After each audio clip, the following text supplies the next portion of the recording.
going to talk about today is single change and basic principles involved with that, which are for the entire art, Bagua. And then we're going to put it into context and look at it versus shoot fighting, and specifically just how Gao Style Bagua counters takedowns.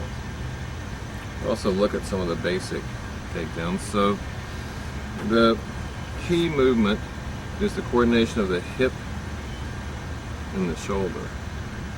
And this is the same as in Xingyi with rise, drill, fall, and overturn. But whereas Xingyi and Taiji use different variations of the circle, Bagua takes that circle and makes it a spiral. So the way they neutralize force is by coordinating the hip and the shoulder and using this spiral. Now in Bagua, the defense is in your feet. So the footwork's really important. And then these movements on the circle, like single change and double change, generate linear movements, which give you the other side of the coin and give you a way to generate power and have an effective attack, to which you learn to neutralize with the other movement. So it's a complete integrated system. I'm trying to keep this pretty simple. I don't want to go over too many techniques. I want to get to the core principles and then work with how it works. So the next really basic Bagua principle is the principle of the cross tie, which is represented by the crossing of the arms here. But in general, the principle is that I want to apply force at 90 degrees to the angle of either his incoming force or mine. So for instance, if he grabs my wrist, I'm going to generate a force going straight that way, and at the same time I'm going to generate one going that way. So it's... Now we're going to change 90 degrees either off the line of my own attack. I'm going to come here and then this way, or off of his attack. He's shooting my legs, he's diving in, I'm turning, taking him out.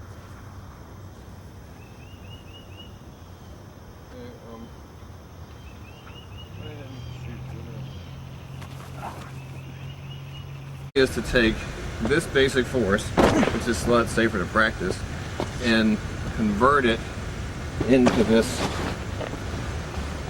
circle going down. And you look at the shape of that movement. I'm here, it's going here, it's the big lever. That's the takedown. And I've stayed in front of him the whole time. I continue to punch or defend against punches.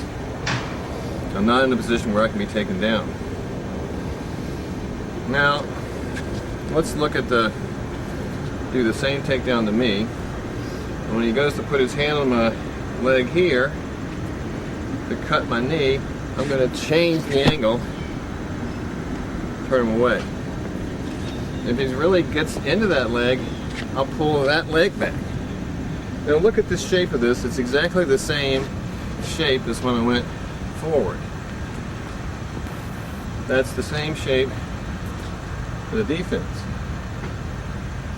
Okay, so even if I don't use my arms, the important part when he goes to push me is to coordinate my hip and my shoulder, ahead, and neutralize it. It's the same skill as Taiji, and too much of the time Bagua's practiced too hard, and it really is a skill. Right here, you're going to walk and shrug that off, and you've entered them. So with the one step, you're going to turn them and enter them. And with the arm, it's actually easier to generate this power.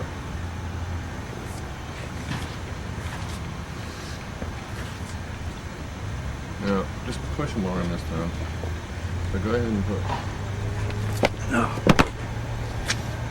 Okay, so I'm turning them off here, barring his strength, and then bouncing him out.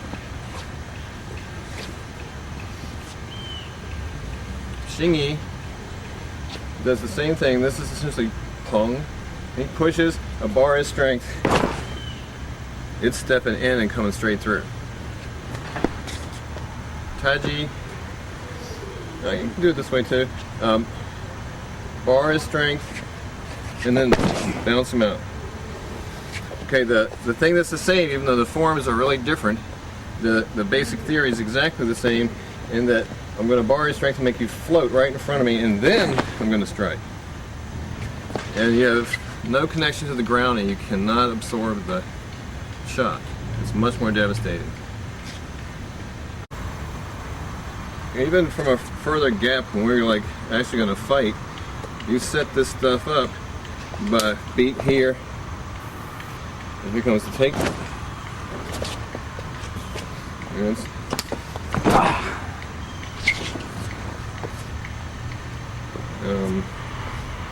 Now the basic principle, again, we're going to go a little further with Bagua, is that if he strikes me or extends his arm away from his body, then I'm going to control his elbow.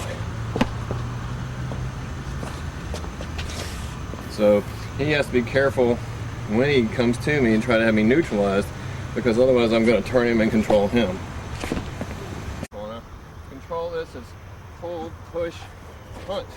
And then the punch is much more powerful because he's floating.